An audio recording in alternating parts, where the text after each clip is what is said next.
और साथ ही बीपीएससी के चेयरमैन अतुल प्रसाद भी प्रेस कॉन्फ्रेंस कर रहे हैं, आपको सीधे ले चलते हैं।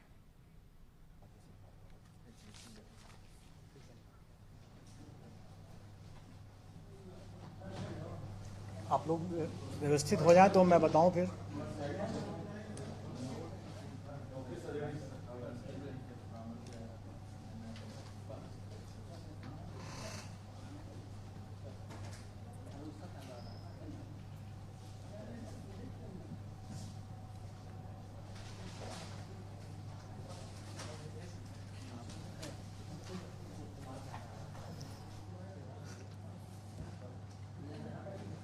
आप लोग सेटल्ड हैं?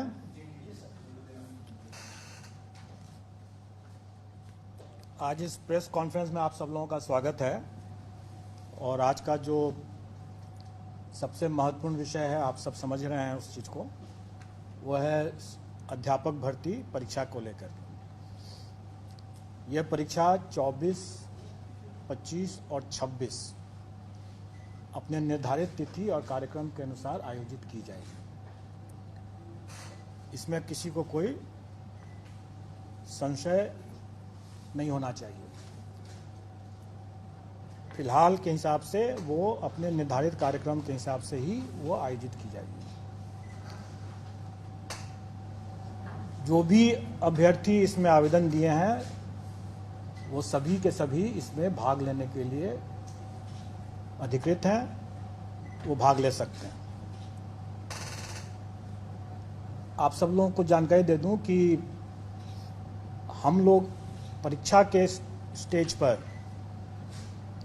हम किसी भी अभ्यर्थी की पात्रता या उसकी पात्रता नहीं है, इसकी जांच नहीं करते हैं। स्व घोषणा आधारित वो जो भी अपना तथ्य आवेदन में दिए हैं, हम उसको स्वीकार करते हैं और उसके हिसाब से हम उसे परीक्षा में भाग लेने के लिए अनुमति देते हैं, एडमिट कार्ड इशू करते हैं। और एक बार जब उनको एडमिट कार्ड इशू हो गया तो वो परीक्षा में भाग ले सकते हैं। और डॉक्यूमेंट वेरिफिकेशन का जब स्टेज आता है, उस समय हम चेक करते हैं कि वो जो दावा किए हैं कि वो योग्य हैं, पात्र हैं, उसके बारे में उनके डॉक्यूमेंट वेरिफिकेशन के समय में हम चेक करते हैं। अब यहाँ पर आप लोग जरूर पूछेंगे और सब लोगों को ये संशय है कि बीएड वालों के केस में स्पष्ट कुछ होना चाहिए कि स्थिति क्या है।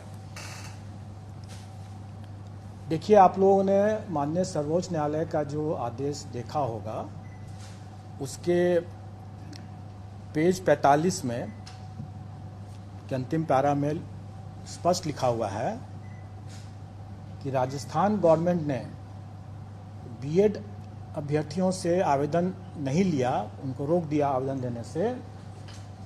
ये गलत हुआ, क्योंकि उस समय एनसीटी का जो गाइडलाइन था वो प्रभावी था, और जब तक गाइडलाइन प्रभावी है तब तक उसको मानना राज्य सरकार को था।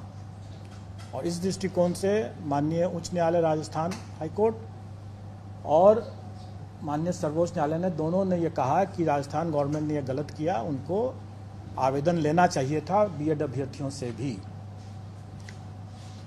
हमारे मामले में भी वही बात लागू होता है।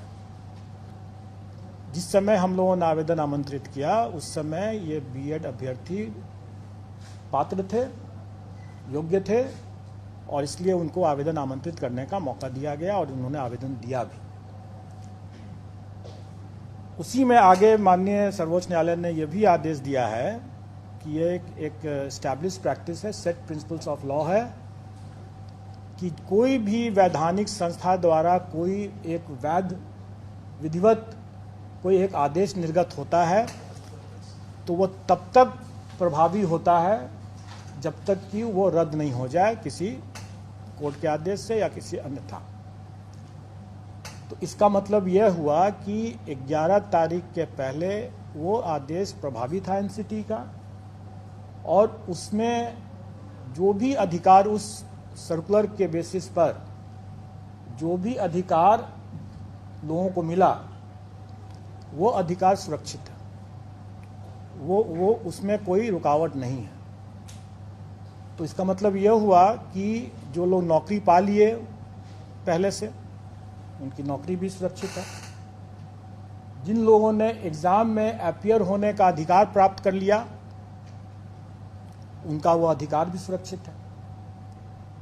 तो इसका मतलब यह हुआ कि बीएड के अभ्यर्थी जो हैं वो बेशक एग्ज़ाम में अपीयर हो सकते हैं, क्योंकि उनका यह अधिकार सुरक्षित हो चुका है। लेकिन यह अधिकार उनके सिर्फ एग्ज़ाम में अपीयर होने का है, जो कि सुरक्षित है। उसके फल पर उनका अधिकार अभी नहीं बना है। परीक्षा फल के अधिकार के बारे में इसमें हमारे विज्ञापन में भी ये अंकित है कि कोई भी निर्णय एनसीटी के परामर्श से जो राज्य सरकार जो निर्णय करेगी वही मान्य होगा। क्योंकि हम लोग एनसीटी से गाइडेड होते हैं, और जैसा कि मैंने पहले बताया कि पेज 45 सुप्रीम कोर्ट के ऑर्डर के लाइट में कि राजस्थान सरकार को भी एनसीटी के आदेश को मानना चाहिए था, क्योंकि वो उस समय प्रभावी था, और हम लोग भी उसी को मानते हैं।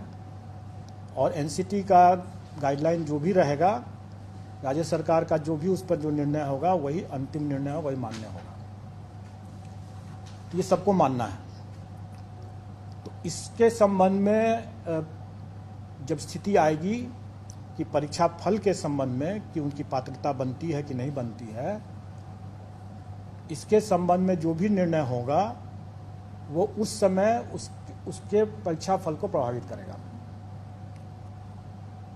अब एक जैसा आप लोगों ने पाया ही होगा कि माननीय सर्वोच्च न्यायालय ने राइट टू एजुकेशन को राइट टू क्वालिटी एजुकेशन भी माना है। स्वाभाविक है, और आप सब लोग अवगत हैं कि राइट टू लाइफ, जीवन का अधिकार, ये शिक्षा के अधिकार के पहले से ही हमारे संविधान में जीवन का अधिकार जो है एक मौलिक अधिकार के रूप में पहले से उपलब्ध है। और माननीय सर्वोच्च न्यायालय ने ही अपने पूर्व के बहुत से आदेशों में इसको विस्तारित करके ये भी कहा है कि राइट टू लाइफ जो है वो right to live with dignity को भी उसमें ऐड किया है। और ये अधिकार जो मौलिक अधिकार है, जो कि राइट टू एजुकेशन के पहले से है। जैसा आपने अभी देखा कि during the currency of the circular, मतलब जो जब तक एनसीटी का वो सर्कुलर वैलिड था तब तक जो अधिकार मिल गया कैंडिडेट्स को, वो अधिकार सुरक्षित होना चाहिए। तो मेरा ये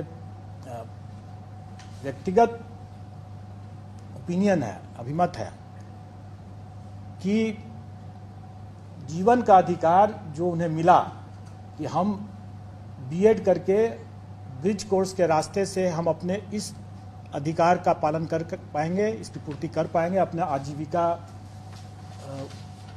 अर्जित कर पाएंगे। ये अधिकार जो मुझे मिला, ये अधिकार वर्तमान में शायद उसका हनन हो जा रहा है। तो अगर कोई अभ्यर्थी, मैं नहीं जानता हूं कि वो कितना सही है कि नहीं है सही है, लेकिन अगर कोई अभ्यर्थी अगर इन सब बिंदुओं को या अपने विधि परामर्श लेकर के अगर अपना कोई दावा या पुनर्याचिका अगर माननीय सर्वोच्च न्यायालय में दायर करते हैं, तो हमें उसके फलाफल के लिए प्रतीक्षा करना पड़ेगा, और उसके फलाफल से ही प्रभावित होगा उनका परीक्षा फल।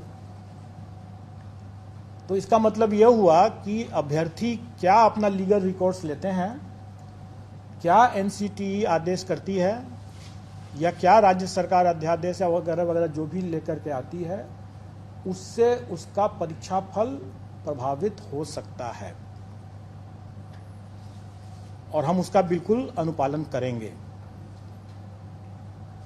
अब तब ये प्रश्न आप लोगों के मन में जरूर उठता होगा कि जब इतना संशय है तो फिर अभी परीक्षा को क्यों नहीं टाल दिया जाए। स्वाभाविक है, ये सबके मन में ये सवाल उठेगा। और इसका उत्तर भी माननीय सर्वोच्च न्यायालय के इसी आदेश में छुपा हुआ है। माननीय सर्वोच्च न्यायालय ने यह अपने पेज 35 से 36 में ये कहा कि जब आपके पास में डिप्लोमाधारी पर्याप्त संख्या में उपलब्ध थे तो आपको बीएड के साथ, ब्रिज कोर्स के साथ उसको अलाउ करने का कोई औचित्य नहीं था। ये साफ साफ उसमें लिखा हुआ है कि, और इसी कारण से भी यह रद्द हुआ है, क्योंकि आपको याद होगा, जानकारी होगी कि केवीएस ने शिक्षकों की कमी के कारण से यह प्रस्ताव मांगा था, दिया था, यह अनुरोध किया था, जिसको एनसीटी ने मान लिया। लेकिन राजस्थान के मामले में सुप्रीम कोर्ट की यह तीखी टिप्पणी है कि जब आपके पास में वहां पर पर्याप्त संख्या में अभ्यर्थी मौजूद थे डिप्लोमाधारी, तब फिर यह ब्रिज कोर्स करके बीएड को शामिल करने का क्या औचित्य है। अगर हम यही कहें कि हमारे पास जब पर्याप्त संख्या में डिप्लोमाधारी अभ्यर्थी उपलब्ध हैं तो परीक्षा को स्थगित करने का क्या औचित्य है, तब तो क्या हम ये ये माननीय न्यायालय का मानना नहीं माना जाएगा कि हम जानबूझ करके, जबकि माननीय सर्वोच्च न्यायालय ने कह दिया साफ साफ कि आपके बीएड अभ्यर्थी नहीं एलिजिबल हैं इसके लिए, तब उनके लिए आपकी प्रतीक्षा रहते हुए आपने डिप्लोमाधारी के अधिकार का क्यों हनन किया। इसलिए हम डिप्लोमाधारी के अधिकार का हनन नहीं करेंगे, माननीय सर्वोच्च न्यायालय के अवमानना का भागी नहीं बनेंगे। माननीय सर्वोच्च न्यायालय ने जिस तीखी टिप्पणी को अपना आधार बनाया है, हम उसी तीखी टिप्पणी के आलोक में ये कहेंगे कि हम परीक्षा को नहीं टालेंगे। हम डिप्लोमाधारी हमारे पास पर्याप्त संख्या में है, 3,80,000 से ज़्यादा हमारे डिप्लोमाधारी प्राथमिक शिक्षक के लिए अभ्यर्थी हैं। कई ऐसे बीएड वाले भी हैं जो कि डिप्लोमा भी प्राप्त किए होंगे, लेकिन उन्होंने शायद अपना बीएड ही लिखा होगा। हमारी वैकेंसी से, रिक्ति से 5 गुना ज़्यादा अभ्यर्थी मौजूद हैं। हम कभी भी इसको इग्नोर नहीं कर सकते हैं, इस तथ्य को, खास करके माननीय सर्वोच्च न्यायालय के इस तीखी टिप्पणी के आलोक में, और हम इसको, परीक्षा को कोई पोस्टपोन नहीं करेंगे। तो ये तो बहुत स्पष्ट बात हो गई, और मैंने बता दिया कि बीएड अभ्यर्थी भी भाग ले सकते हैं क्योंकि ये उनका अधिकार सुरक्षित हो चुका था, लेकिन उनका परीक्षा फल प्रभावित होगा उनके खुद अपने लीगल रिकॉर्ड्स को देखते हुए कि वो क्या पुनर्विचार याचिका दायर करते हैं या नहीं करते हैं, या एनसीटी या राज्य सरकार क्या निर्णय लेती है।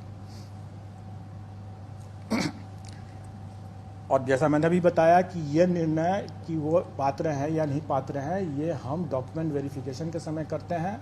उसके पहले हम मान के चलते हैं कि जो भी उन्होंने दावा किया है वो सही है, और हम उसके हिसाब से अपना मेरिट लिस्ट बनाते हैं। लेकिन रिजल्ट हम, स्वाभाविक है, रिजल्ट हम तभी डिक्लेयर करेंगे जब वो पात्र होंगे। अगर वो पात्र नहीं होंगे तो हम उनका रिजल्ट डिक्लेयर नहीं करेंगे, और वैसी स्थिति में उनका एक चांस व्यतीत नहीं माना जाएगा। क्योंकि एक ये भी संशय था लोगों के मन में कि अगर हम एग्ज़ाम दे देते हैं और मेरा एक चांस बेकार चला जाएगा, आप मेरा रिजल्ट नहीं देंगे।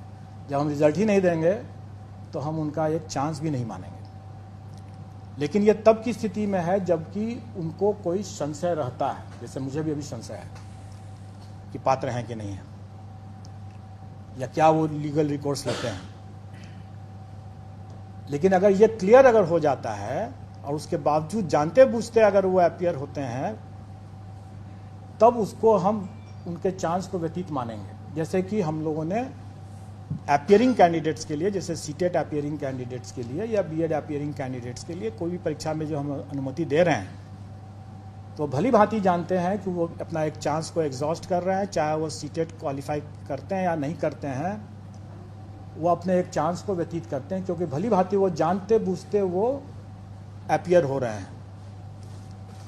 इसलिए उनका चांस व्यतीत माना जाएगा। लेकिन इस पर्टिकुलर मामले में, बीएड के मामले में, अगर संशय बना रहता है और अगर हम उनका परीक्षा फल नहीं घोषित करते हैं, रोक के रखते हैं, तो उनका चांस भी व्यतीत नहीं माना जाएगा और उनका 3 चांस, हर परीक्षा के लिए 3 चांस सुरक्षित रहेगा।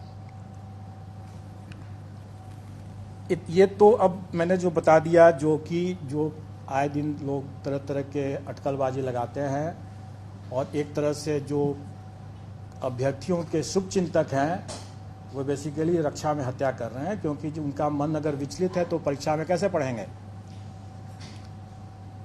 स्वाभाविक है। आए दिन हम लोगों के पास में यह भी एक अनुरोध आते रहा है कि भाई ये पहली बार ये परीक्षा हो रही है, इसके क्वेश्चन के पैटर्न, इसके स्टैंडर्ड्स, इन सब चीज़ों का कोई पूर्वोदाहरण नहीं उपलब्ध है, तो हम तैयारी करने में थोड़ी कठिनाई हो रही है। इसलिए इसमें से नेगेटिव मार्किंग को हटा दिया गया। इस पर सरकार का भी अनुरोध है और कमीशन ने इस पर विचार करते हुए इस बार के लिए नेगेटिव मार्किंग को हटा दिया है। तो चूँकि हमारे क्वेश्चन पेपर्स पहले से मुद्रित हो चुके हैं, उसमें लिखा हुआ होगा कि नेगेटिव मार्किंग भी है, लेकिन अभी तक हम लोगों ने, चूँकि इसी ऊहापोह की स्थिति बनी हुई थी हमारे यहाँ भी कि इसमें नेगेटिव मार्किंग रखा जाए कि नहीं रखा जाए, इसलिए हमने अभी तक बताया भी नहीं था कि कितना नेगेटिव मार्किंग होगा। तो हमारे कमीशन ने विचारपूर्वक निर्णय लिया है कि नेगेटिव मार्किंग इस बार की परीक्षा में पूर्वोदाहरण या दृष्टांत नहीं बनने के शर्त पर इसको इस बार के लिए हटाया गया है। तो इस बार नेगेटिव मार्किंग नहीं रहेगा। दूसरा, इस बार हम लोगों ने परीक्षा के लिए कई व्यापक व्यवस्था किया है, कदाचार मुक्त परीक्षा हो सके, इसके लिए हम लोगों ने बहुत व्यापक व्यवस्था किया है, बायोमेट्रिक का भी, कैमरा का भी और ऑब्जर्वर्स का भी। आप सब लोग अवगत हैं कि 1 घंटा पहले परीक्षा कक्ष में प्रवेश बंद हो जाएगा। बहुत बार लोग इसको कंफ्यूज कर जाते हैं, लोग ये बोलते हैं कि 1 घंटा पहले सेंटर में पहुंचना है। नहीं, 1 घंटा पहले अगर आप सेंटर में पहुंचे